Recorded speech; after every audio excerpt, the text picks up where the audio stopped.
we wanted to be able to dig a little bit deeper into some of the information that allows us to be a little bit more educated in the COVID-19 virus right now.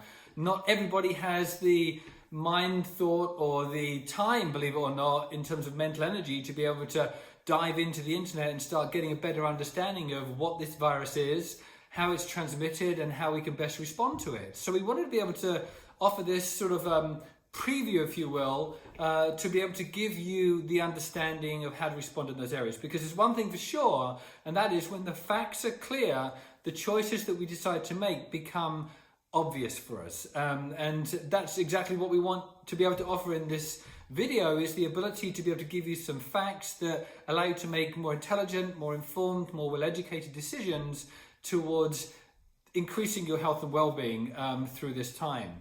So obviously the first question is, what is this virus? Where did it come from? Well, it was originated in Wuhan, which is in Asia, but because the way the World Health Organization respond to viruses over the past 5 or 10 years, the last thing they want to do is actually put a city or an animal name on a virus, because then we become sort of transfixed on that animal or that city, and it creates tremendous issues for whatever it's been named after. So it's called COVID-19, which actually is coming from a SARS virus. The condition is COVID-19, which is CO stands for corona, VI stands for virus, and then 19 is the year that it was sort of established, which is 2019.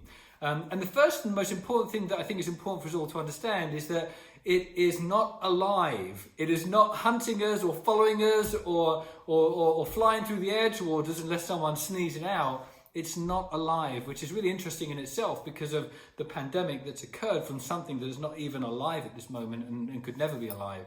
So it's obviously a virus.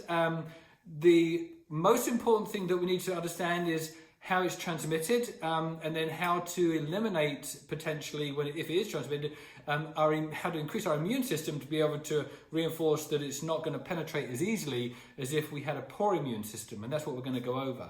So it's transmitted obviously through the air. We now know that. In fact, if somebody sneezes or coughs, then it can stay in the air for sort of a couple of hours. It can be on a surface for 2 or 3 days, and it just stays there. That's why it's important if we go and wash our hands in an area where there are a few people, and then come back and pick up salt and pepper or something, then you need to go and wash your hands again. So there's this constant concern of like what's happening, because it's actually, this virus is staying on surfaces for such a long period of time.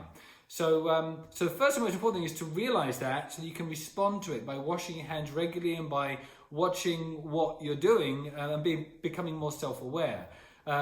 So that's the nutshell. The actual virus itself is actually got tentacles that come from it, and those tentacles are really what are attached to our good cells. So the virus comes into our body, it then looks for our cells, and then these tentacles attach to our good cells, and they penetrate, and then when they penetrate, they get deeper, they get into the cell, and the good cell explodes, and then the virus then continues into our body. So what do we do to be able to mitigate that ability for that sort of virus with those tentacles to attach to one of our good cells? Number of things that we can do. Number one is to increase our immune system. Obviously, that's going to be critical, because if we have a poor immune system, it's just like, let the virus in, here it comes. Once it comes into a good immune system, then the cells are attacking that virus. And so what can you do to ensure that you have a lot of cells attacking those viruses? One is to relieve your stress. We've already gone over that sort of heart-brain resilience. 3 minutes a day is all it takes to be able to increase that resilience, where the heart is increasing the chemicals that are flowing out to be able to produce a higher immune response. That's the number one thing. Obviously, exercise and movement, all these things help to trigger more sort of chemical flow into our body, more blood flow that is healthier for us, and that increases our immune system tremendously. Good sleep is another way in which you can actually support better immune system. All these things are going to support anything as a response to the virus getting and attacking itself to you. The other thing that's really important as it relates to health and well-being is nutrition and supplements. So what you should know is that sugar and sort of refined carbohydrates suppress your immune system. In other words, when you're eating things that have got a higher content of sugar or refined carbohydrate, it's actually suppressing your immune system. And what you're saying is like, when the virus comes in, come in and get me. There's a lot more for you to get because I've suppressed everything that's going to attack itself towards you. So we want to reduce our intake of those things just at this time. I'm not saying all the time, but just through this period. The other thing is supplements. Supplements are going to be really critical for you to incorporate into your world during this time to actually increase your immune response. And some of those supplements that I'd highly recommend and the World Health Organization recommends are going to re-support your ability to have an increase in immunity towards this virus if it gets to you. Now, one of those supplements is obviously vitamin C or vitamin C. What you want to make sure is that you have the right type of vitamin C, and ascorbic base is going to be a really key element because you can have 2,000 or 3,000 milligrams of that a day and you're not going to have an upset stomach. It's going to actually penetrate and absorb into your system, and it's actually going to fight any virus that comes in. So the right vitamin C is going to be critical, and ascorbic base is going to be your best option, and that's what I'd highly recommend, 2 or 3 milligrams to 2,000 or 3,000 milligrams a day. The other thing is zinc, and acetate zinc is going to be a real sort of high quality zinc that's going to allow more zinc to be absorbed into your body. Glucate is going to be the more common one, but what you're taking is you're going to have to take more of the glucate to be able to ensure there's more zinc in your system. But zinc and vitamin C will increase your ability to have a better response to attack those viruses that may be trying to, or may be in your body right now. So the more you can utilize that daily, the better your immune response is going to be. Black elderberry juice is going to be another option that I'd highly recommend you take. Another sort of brilliant supplement that helps to support an increase in your immune system. So all these elements, what they're doing is they're creating more cells that attack these viruses when they come in, which is a great thing.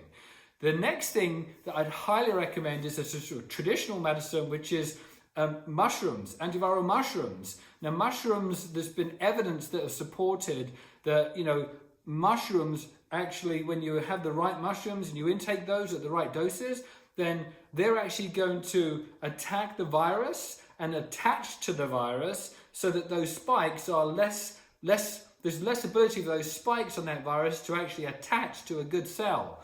So those mushrooms we highly recommend are reishi mushrooms and agagarin. Agagarin are going to be a real powerful sort of response, a viral response, and reishi mushrooms are going to be an incredibly powerful response to helping to support a higher immune system. So what we wanted to do again is just share some really simple things that can have a very powerful impact in your ability to respond to this virus should you come into contact with it. Obviously, you want to come not into contact with it, so that's why keeping at home is really important. Washing your hands regularly if you do go out, being aware of the fact that this virus stays on surfaces for 2 or 3 days or stays in the air for 2 or 3 hours. Even if someone breathes, they can transfer this virus. So you want to be aware of those things, and that's why social distancing is important, but not social isolation. You don't want to be isolating yourself. That's why the power of the internet and everything that's happening right now, keep connected with people. Emotional well-being is going to be critical through this time, as well as physical well-being, and really all of that's going to support a much better response when we come out of this. And the message I always want to make sure I'm reinforcing as we go through this time is that once we do come out of this, because typically sort of epidemics occur between sort of March, April, May, June, and then start to filter out in July and August. We don't know if that's what's going to happen with COVID, but that's typically what happens with a lot of the other viruses and flus that we get. But what we want to make sure is that when we do come out of this, that we're in a position where those positive traits that we've incorporated into our world, the healthy eating, the healthy sleeping, or the good sleeping, the exercise, the movement, the relieving the stress, let's not stop doing those. Keep doing them, because they're going to really give you sort of, even better quality of life as we get out of COVID-19 and start getting back to our new normal.